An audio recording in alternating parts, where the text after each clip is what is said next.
The Department of Transportation or DOTR says the implementation of the Public Utility Vehicle Modernization Program is not a sudden process.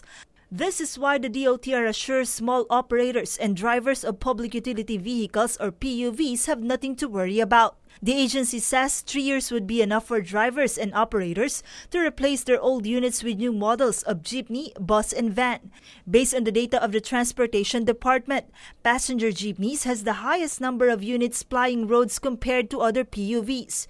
There are about 180,000 jeepney units in the country. That's why the DOTR says improving jeepney units remain its priority. To help in the process, the government with the Land Bank of the Philippines offers a financing program.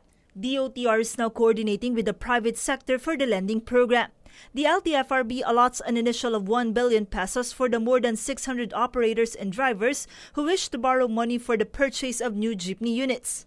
The LTFRB says, starting the third quarter of this year, each public utility driver or operator can loan from 1.4 million pesos to 1.6 million pesos so they could buy new units. Yung equity ho that they would allow is between as low as 5 to 6%. Ganun kababa ho. Drastically, ganun kababa.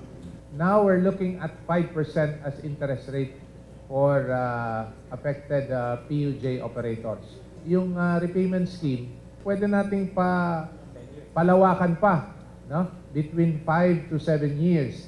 Having said that, alam natin na yung prangkisa is only good for 5 years.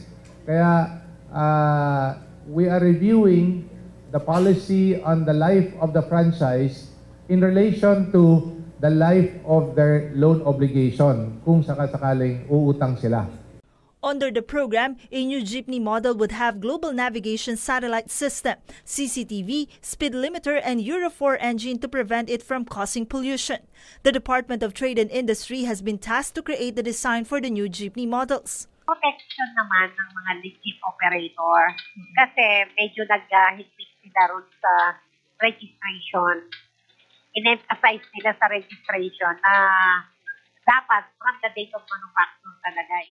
Ito isang magandang indikasyon na nabuksan na ang pag-apply ng prangkisa. At the same time, ang mga ilalagay natin dito ay itong mga modern jeepneys na, hindi na yung mga luma. The process of PUV modernization is expected to be completed by year 2020, in which all old units of PUVs will be phased out. Joan Nano, UNTV News and Rescue, Quezon City.